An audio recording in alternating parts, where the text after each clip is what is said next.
Um esboço histórico da Babilônia. Nas páginas de história não existem cidades mais glamurosas do que a Babilônia. Seu próprio nome evoca visões de riqueza e esplendor. Seus tesouros de ouro e joias eram fabulosos. Alguém logo imaginaria que uma cidade próspera como essa só poderia estar situada numa pujante região tropical, cercada de ricos recursos naturais como florestas e minas. Pois não era o caso. Ela estava localizada junto ao rio Eufrates, num extenso e árido vale. Não tinha florestas nem minas, e muito menos pedras para construção. Não se achava sequer próxima a uma daquelas estradas comerciais da época. Como se não bastasse, a chuva era minguada para o cultivo de grãos. A Babilônia é um impressionante exemplo da capacidade do homem para alcançar grandes objetivos, utilizando o que quer que esteja à disposição. Todos os recursos que sustentavam essa grande cidade foram desenvolvidos pelo homem. Todas as suas riquezas foram por ele produzidas. A Babilônia possuía apenas 2 recursos naturais, um solo fértil e a água do rio. Uma das maiores realizações de todos os tempos, os engenheiros da Babilônia desviaram as águas do rio por meio de represas e imensos canais de irrigação, cruzando grandes distâncias através do vale árido. Esses canais despejavam suas águas revigorosamente sobre o solo fértil. E isso se coloca entre as primeiras façanhas da engenharia conhecidas na história.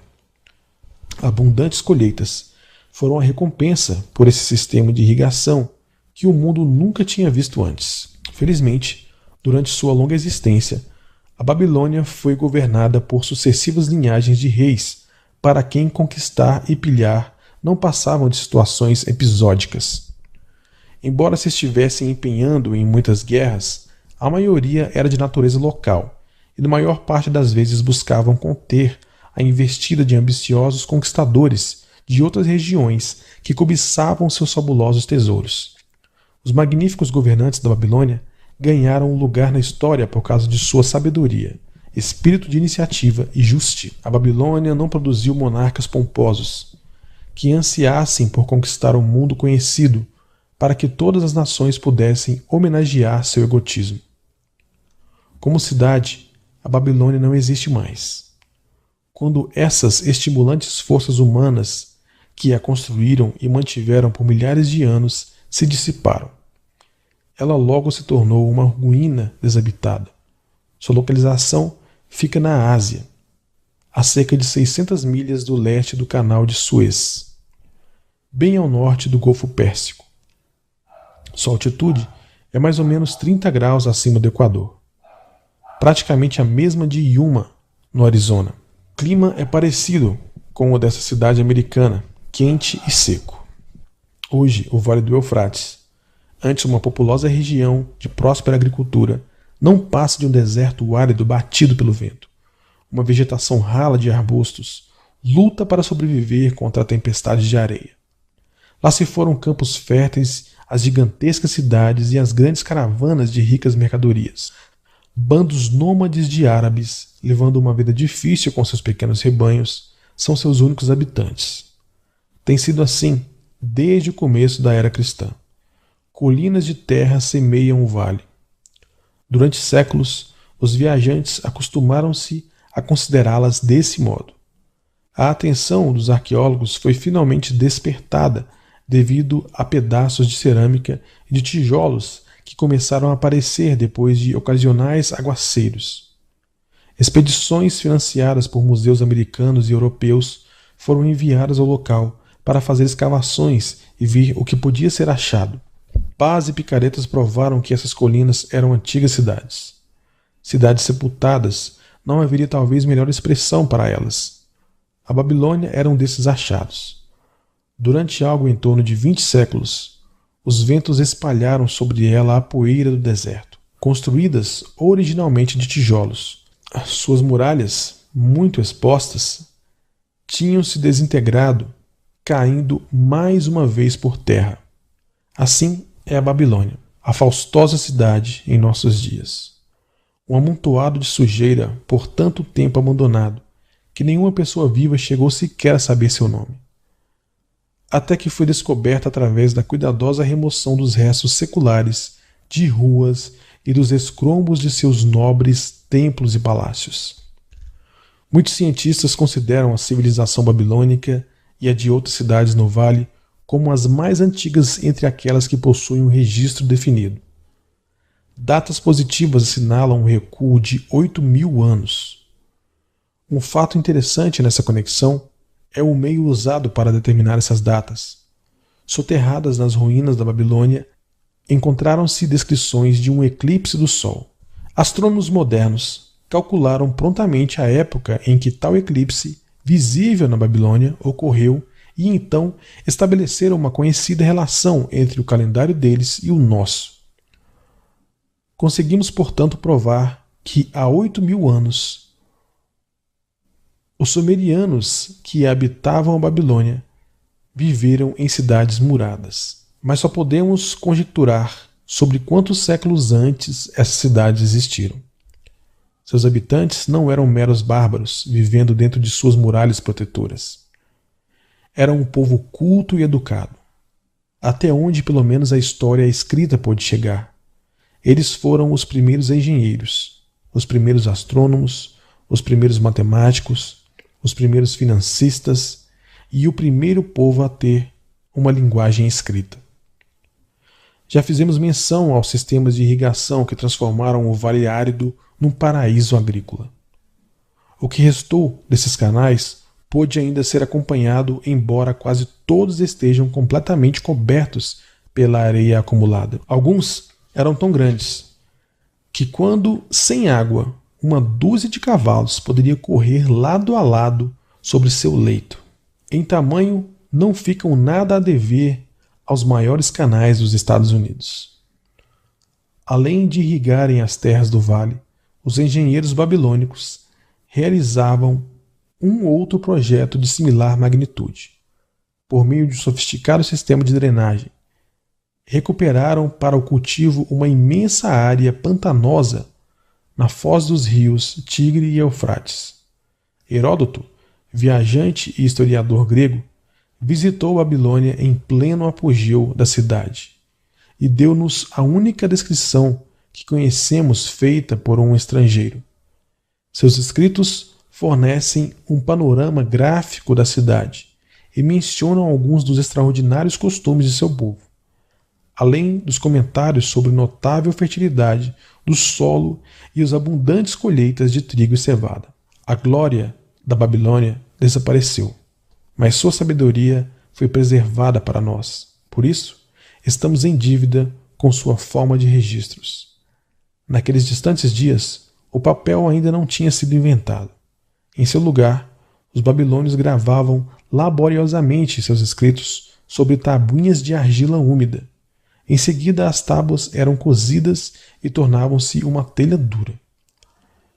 Mediam em geral cerca de 15 a 20 centímetros e 2 centímetros de espessura. Essas tabuinhas de argila, como eram comumente chamadas, tinham um uso tão disseminado quanto tem hoje nossa moderna forma de escrita. Os habitantes gravavam sobre suas tabuinhas lendas, poesias, histórias, transcrições dos decretos reais, as leis da terra, títulos de propriedade, notas promissórias e até cartas que mensageiros levavam a cidades distantes. Por meio delas, temos condições de reconstruir diversos aspectos da vida íntima e pessoal do povo. Uma tabuinha, por exemplo, evidentemente saída de um armazém, registra que na data assinalada, um determinado cliente trouxe ao comerciante uma vaca, trocando-a por 7 sacas de trigo, 3 entregues na hora e outras 4 restantes reservadas para quando o cliente quisesse apanhá-las. Conservadas intactas sobre os destroços das cidades, os arqueólogos recuperaram bibliotecas inteiras dessas tabuinhas, centenas de milhares delas. Uma das mais notáveis maravilhas da Babilônia eram as imensas muralhas que cercavam a cidade. Os antigos classificam-nas como a grande pirâmide do Egito. entre as 7 maravilhas do mundo.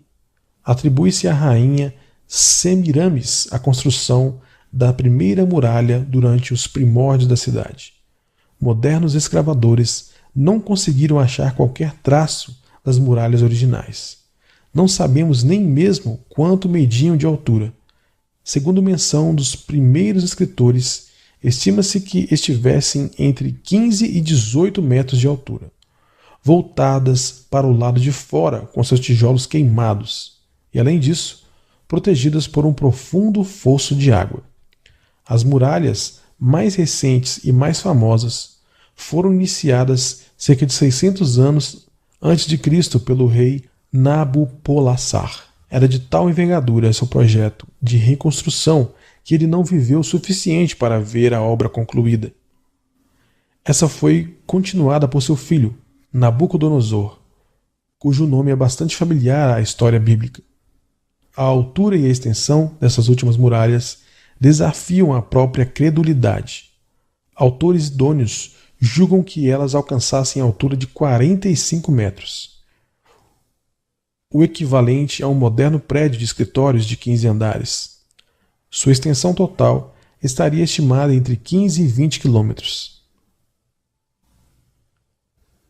Tão amplo que era o topo que uma carruagem de 6 cavalos podia ser conduzida sobre ele. Muito pouco resta agora dessa tremenda estrutura. Alguns pedaços das fundações e o poço, além das devastações provocadas pelos elementos naturais, os árabes completaram a destruição carregando os tijolos para construírem suas casas. Contra as muralhas da Babilônia marcharam sucessivamente os exércitos vitoriosos de quase todos os triunfadores dessa época de guerra e conquista. Uma hoste de reis assediou Babilônia, mas sempre em vão, e não se deve considerar levianamente os exércitos daqueles dias. Historiadores referem que tal unidades contavam com 10.000 cavaleiros, 25.000 carros de guerra, 1.200 regimentos de soldados a pé, cada regimento reunindo 1.000 homens. Compreende-se que se precisasse de 2 ou 3 anos de preparação para organizar os materiais de guerra e conseguir provisões suficientes para os propósitos das expedições. A Babilônia parecia organizada como uma cidade moderna. Havia ruas e lojas. Vendedores ambulantes ofereciam suas mercadorias através dos distritos residenciais. Sacerdotes oficiavam em magníficos templos. Dentro da cidade havia um encrave cercado por palácios reais, com muros tão altos, segundo se diz, como as muralhas, que circundavam a própria cidade. Os babilônicos eram hábeis nas artes. Essas incluíam a escultura, a pintura, a tecelagem, a ourivesaria, a manufatura de armas e os implementos agrícolas. Seus joalheiros criavam objetos belos e artísticos. Muitas amostras foram recuperadas das sepulturas de seus ricos cidadãos e podem agora ser vistas nos principais museus do mundo. Num período realmente remoto, em que o resto do mundo ainda estava cortando árvores com machados de pedra, ou usando na caça e na guerra lanças e flechas com pontas de sílex. Os babilônios eram financistas e homens de negócios talentosos. Até onde podemos saber, foram os inventores do dinheiro como meio de troca, das notas promissórias e dos títulos de propriedade escritos. A Babilônia nunca foi invadida por exércitos hostis até cerca de 540 anos antes do nascimento de Cristo. Mesmo então, suas muralhas não foram tomadas. A história da queda da Babilônia é mais extraordinária. Ciro, um dos maiores conquistadores daquele período, pretendia atacar a cidade e esperava vencer suas muralhas inexpugnáveis. Conselheiros de Nabônido, o rei da Babilônia, persuadiram-no a sair ao encontro de Ciro e dar-lhe combate sem esperar que a cidade fosse sitiada. Derrotado o exército babilônico, este abandonou a cidade. Consequentemente, Ciro encontrou os portões abertos e os transpôs sem qualquer resistência. A partir daí, o poder e o prestígio da cidade foram aos poucos minguando, até que no curso de algumas centenas de anos, ela se viu finalmente abandonada, entregue à própria sorte, transformada mais uma vez pelos ventos e tempestades, na terra deserta sobre a qual sua grandeza fora originalmente destruída. A Babilônia caiu, nunca mais se ergueu. Mas nossa civilização tem grandes dívidas com ela. Os éons do tempo cobriram da areia os últimos muros de seus templos, mas a sabedoria da Babilônia permanece. Fim.